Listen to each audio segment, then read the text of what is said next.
कि आम आदमी पार्टी जनता को क्यों दे रही है 300 यूनिट, रोको इसको। तो कोर्ट ने क्या करा, सुनी उसकी बात और उसको खारिज कर दिया।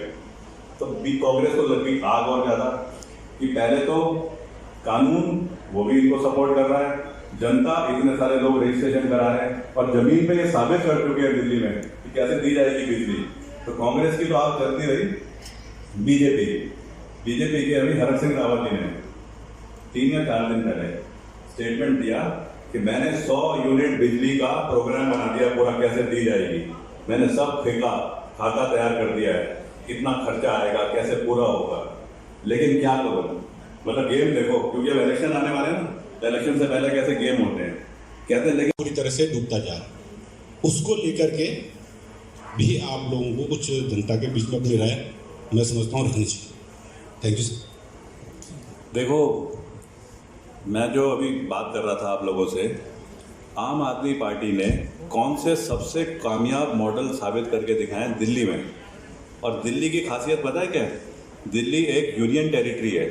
दिल्ली में जो ज़मीन है उसमें दिल्ली की सरकार का अधिकार नहीं है। अगर वहाँ कुछ बनाना है तो वो आपको केंद्र से परमिशन लेनी पड़ेगी, या एमसीडी से लेनी पड़ेगी, या डीडीए से लेनी पड़ेगी।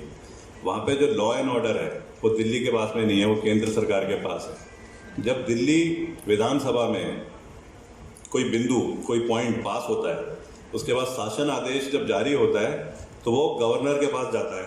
दिल्ली में जो लेफ्टिनेंट गवर्नर साहब हैं वो दिल्ली सरकार के नहीं हैं, वो केंद्र सरकार के हैं। उसके बाद उन्होंने कैसे अच्छा स्कूल, कैसे स्वास्थ्य सुविधाएं वहाँ पे तैयार करी है। आज पहाड़ जो है इतना साफ सुथरा है, हिमालय, ये तो मतलब एनर्जी का बंडल है पूरा।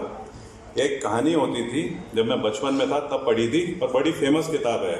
उसे बोलते हैं the monk who sold his Ferrari. एक संत, फरारी जो सबसे महंगी गाड़ी थी, उसने क्यों अपनी गाड़ी बेची इंग्लैंड में?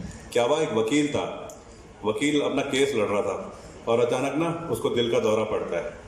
तो वो कहता है, जब बच के आता है, कहता है क्या फ़ायदा हुआ इस पैसे का, क्या है इस चीज़ का कि मैंने तो अपनी ज़िंदगी बर्बाद कर दी, मेरा वजन बढ़ रखा है, मेरा बीपी ज़्यादा है, शुगर मेरे में है, दिन भर टेंशन में रहता हूँ।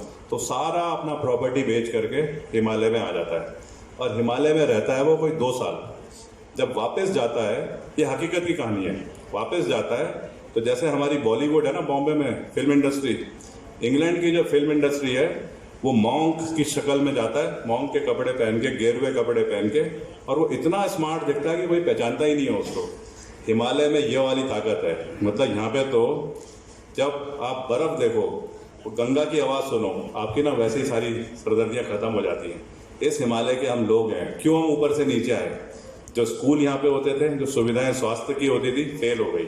मैं कह रहा हूँ यही तो हमें लेके जानी है ऊपर। अगर ये लेकर के ऊपर जाएंगे तो खाली पलायन रिवर्स नहीं होगा, बल्कि और जगह से भी ना लोग यहाँ आने शुरू होंगे। आम आदमी पार्टी आजकल जगह जगह जाकर के जनता से संबोधन कर रही है और जनता को समझा रही है कि हम जो बोल रहे हैं मैनिफेस्टो में, हम अपने पॉइंट लेके चल रहे हैं, उनको सरकार में आने के बाद में कैसे पूरा करेंगे। और साथ में जनता से बात कर रही है कि आपकी जो इच्छाएं होती हैं, जो ज़रूरतें हैं लोकल, आप हमको बताओ ताकि उसको हम लोकल मैनिफेस्टो में इन्वॉल्व कर सकें। उसी संदर्भ में आज हम ये कोटद्वार में आए थे।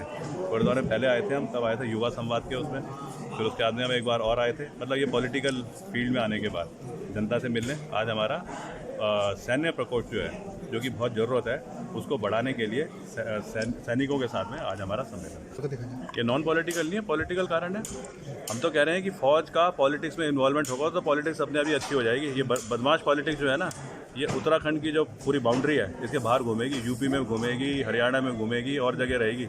उत्तराखंड से आउट करना है। इसलिए फौजियों ने, जिन्होंने कि पूरे देश में अभी तक दुश्मनों से लड़े हैं, आज इनसे लड़ना है उत्तराखंड के अंदर। खुद ही अपने को मात दे रहे हैं। बीजेपी वाले तो वो बन गया ना, मेरे ख्याल से पहले तो कोई बात ये भी हो रही थी, कोटद्वार में बनाएंगे एक फैक्ट्री, जिसे बोलते हैं मुख्यमंत्री बनाने की फैक्ट्री। तो बीजेपी ने तो बहुत अच्छी बना दी हो। कांग्रेस की फाइटिंग तगड़ी चल रही है। परसों कांग्रेस भवन में ही कहते हैं कि सबसे बड़ा बॉक्सर कौन बनेगा इंटरनेशनल, उसकी बात चल रही थी। तो वो तो आपस में एक दूसरे को तोड़ रहे हैं। तीसरी चीज़, बीजेपी को कांग्रेस को टारगेट करना चाहिए, कांग्रेस को बीजेपी को करना चाहिए। दोनों के दोनों आम आदमी पार्टी को टारगेट करते हैं। इसका मतलब हमारी एंट्री तो हो ही रही है, जनता हमें एक्सेप्ट कर रही है। तो खासकर 2022 में परिवर्तन देखने को मिलेगा। परिवर्तन देखने को नहीं मिलेगा। जो 21 साल पहले लोगों की उम्मीद थी उसको हम ज़मीन पे लेकर के आएंगे। 6 महीने में, शुरू के 6 महीने में देखना शुरू हो जाएगा कि वाकई में किस तरीके की उत्तराखंड की जो नीतियाँ हैं, किस तरीके की उत्तराखंड की जो ज़रूरतें हैं उन्हें कैसे पूरा करा जा रहा है। तो खासकर ये यहाँ पे इन 70 सीटों में से कितनी सीटें निकालने में कामयाब हो पाएगी? मेजोरिटी हमारी आ रही है, अपनी सत्ता बनेगी। ये अपना कोटद्वार, क्योंकि मैं इतना जो लोगों से मिलता हूँ यहाँ पे मेरे को पता है कि अरविंद वर्मा को लोग एक्सेप्ट कर रहे हैं बहुत अच्छे तरीके से, और ऐसी सीटें हमने और आगे लेके चलें। तो खासकर कोटद्वार विधानसभा में ऐसे कौन से कार्य हैं जो आम आदमी पार्टी सत्ता में आने के बाद इनको करेगी बड़े कार्य? उत्तराखंड के सुलगते सवाल सबको पता है, मोटी मोटी किताबें बन रखी है, आंदोलनकारियों से मिलो तो समझ में आता है कि किस प्रकार से यूपी से जब अलग हुआ उत्तराखंड तो क्या वो मुद्दे थे, क्या ज़रूरतें थी, उन चीज़ों को आम आदमी पार्टी ये खाली कोटद्वार ही नहीं पूरे उत्तराखंड